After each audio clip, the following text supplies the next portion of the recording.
So that takes us to Daystar. So they're considered a church. They're not a broadcast. They're worth over $1 billion. Imagine that. You make $1 billion, you don't got to pay tax on it. Crazy.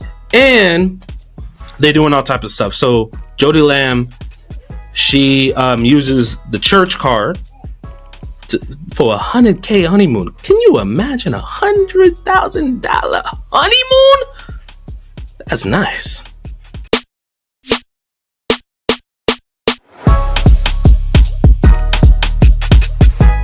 Who paid for Daystar TV president Joni Lamb's $100,000 honeymoon?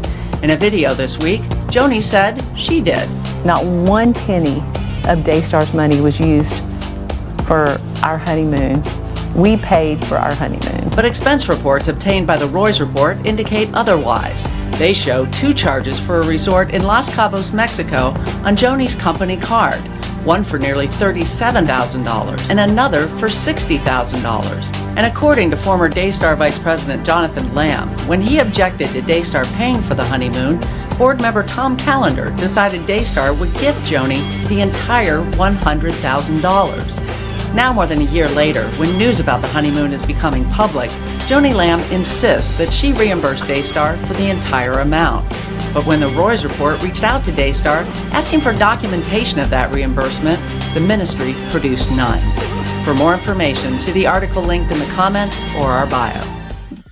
Well, all right. Hello, everyone, and welcome to another episode of Level Up with Larry and Leo, where we turn trials into opportunities and dreams into reality. I'm Larry, and this is the brother man, the man with the plan, Brother Leo. Brother Leo, how you doing today? Man, blessed, highly favored. And you ready to get blessed and ready to get in the mess? Are you blessed and ready to get in the mess? Hey, I like your tagline. All right. All right, everybody. And if you want to be a vibe, just subscribe. I did just make that up. But go ahead and hit the like and hit the notification bell. All right, so let me set Leo up. I'll set it up and you hit it out the park, Leo. So why is this important? We've been talking a lot about Daystar and all of the allegations coming out, and this is just a small piece to the puzzle, but I think a little bit more context will allow us to better provide commentary to the situation. Here's another fun fact about Daystar that has not really been talked about thus far, at least in our coverage, is legally Daystar classifies themselves as a church. Non-profit. Hello. Not just a non-profit, because there's a difference between being a non-profit and being a church when it comes to the legalese.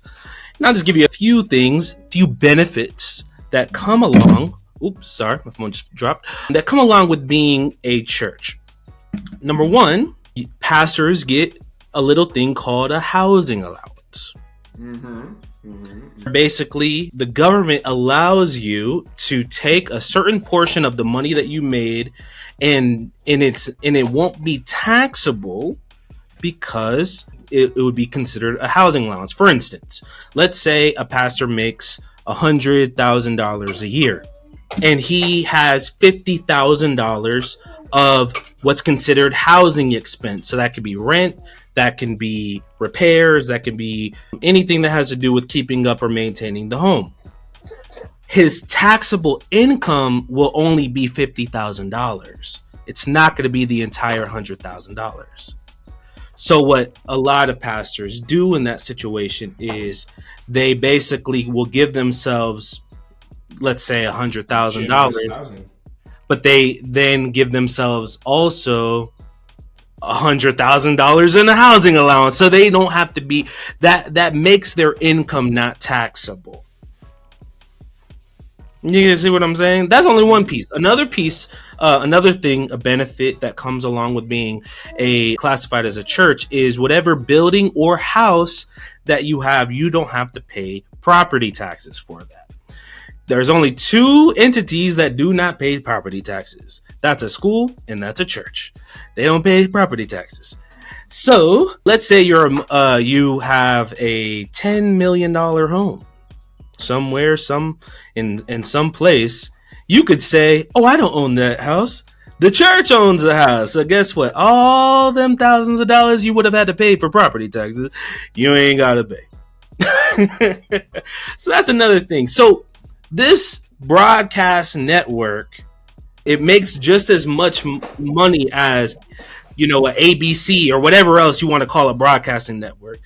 However, they are a church, so they get so many tax benefits for being considered a church. And this is the third one. I missed this one.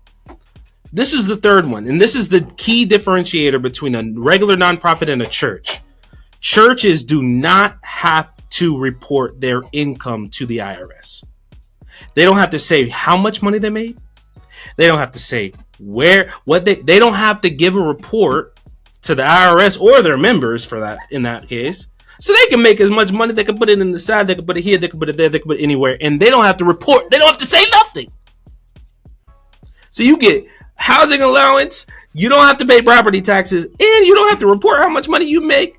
That's a recipe for a lot of fraud and a lot of situations. So I heard there are some people who feel like one of the most if you want to like a real hustle, if you have a little bit of charisma, oh gosh, you can start you a church, and you can have yourself one serious hustle. Come get your brother Larry. Hey. I don't advise it. You should be called of the Lord. You should be called of the Lord. So that takes us to Daystar. So they're considered a church. They're not a broadcast. They're worth over $1 billion. Imagine that. You make $1 billion. You don't got to pay tax on it. Crazy. And they're doing all types of stuff. So Joni Lamb, she uses the church card for $100K honeymoon. Can you imagine $100,000 honeymoon? That's nice, bro. Let's take into context. It's 100,000 American dollars in Mexico. It's not Jamaican dollars. But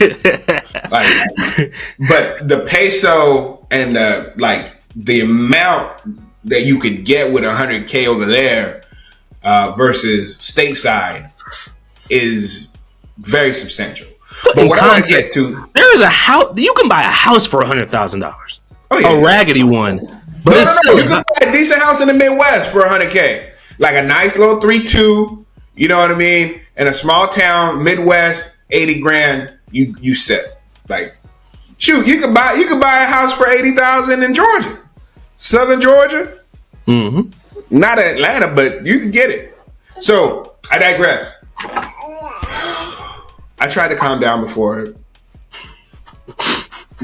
coming on.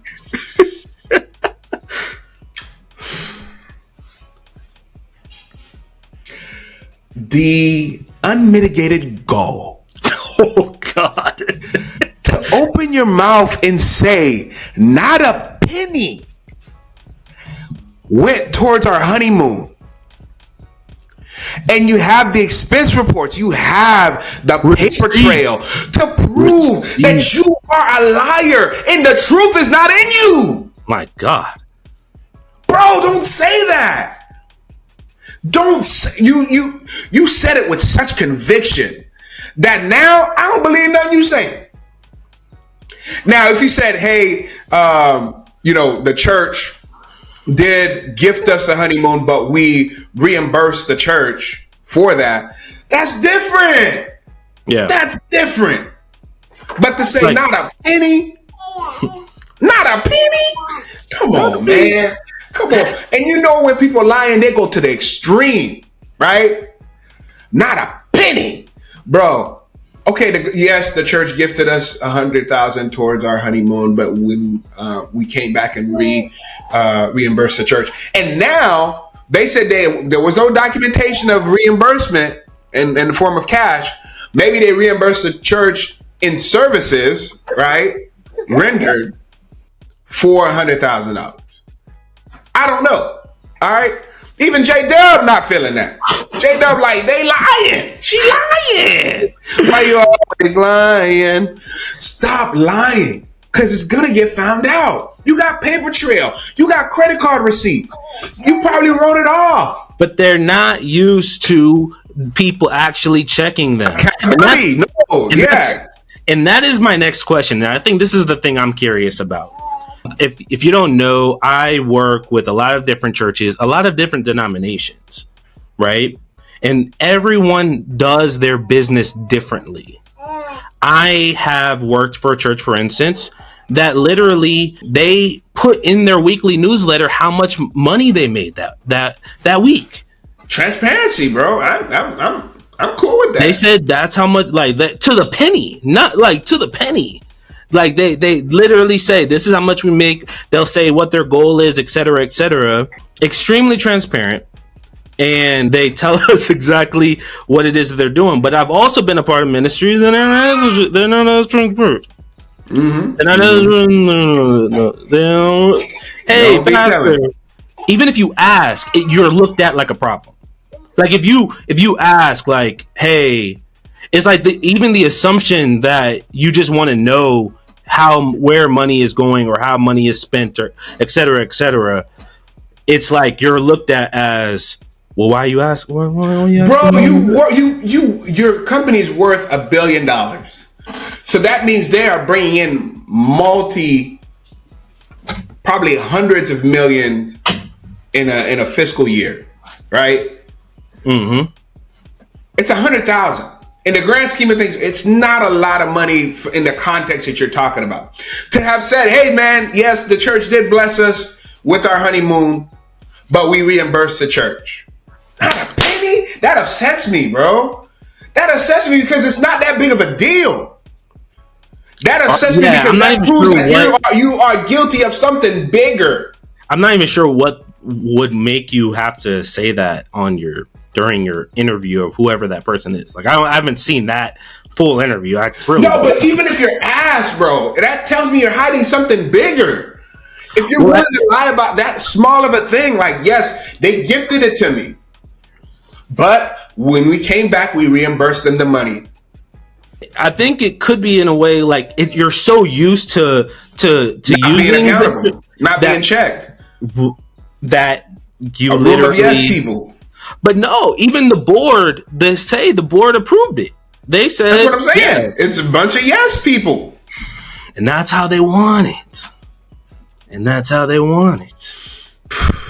Bruh. It's so weird, and but like that's the reason why I brought up the situation at the beginning, like the way that our laws are structured specifically around churches. It's a very unique situation, in my opinion. I think the reason why that is, and this is just a theory, I think it's because every 4 years we have this thing called an election, and somehow, some way, if the candidate has been to church in 4 years, they gonna show up at church that time because they want to say hello to the people. And if you allow a candidate on your platform, there is some level of endorsement that you're giving them. So I think it's kind of like it's just power. There's an exchange, right, of power and resource. So it's like you scratch my back, I scratch yours. You have the pastor has influence over the people. Because again, the pastor doesn't get checked over stuff. The pastor, no one really wants to have hard conversations with their pastor. That's just the truth. No one, like usually most church people, they just don't want to get into that. They just want to be tagged as being in rebellion. They just want to come in and praise the Lord and leave. They ain't trying to be involved. Yeah. They're like, listen, I'll give you my money. You do whatever you want to do with it. And then I'm going to go on about my business. Let me get my breakthrough real quick. And then I'm going to go home. And that's it. But every once in a while, you got fools like us who come in and we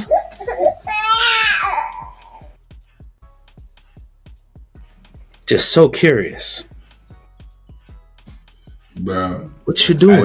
I just think she made a terrible error in lying about something that, in the grand scheme of things, they're lying. Their whole company's a lie. That's not a church. That's not a church. That is a whole media company that you're calling a church.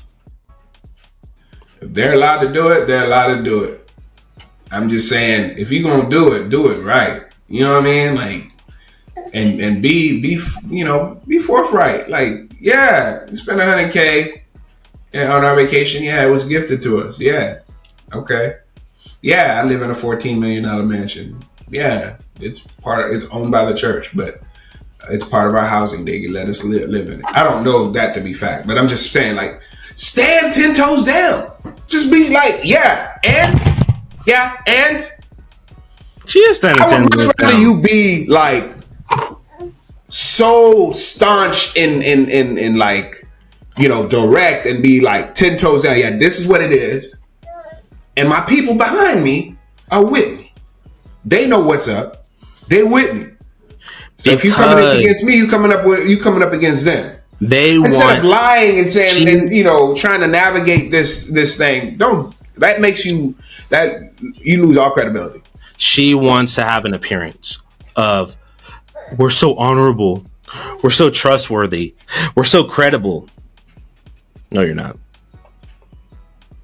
If you want to lie about something like that, then that gives me pause. And now we got receipts. See, now this is the first time you actually see a receipt. Can you imagine if your church, in the comments, the people ask your pastor for a receipt? No, I'm joking. Don't get in trouble.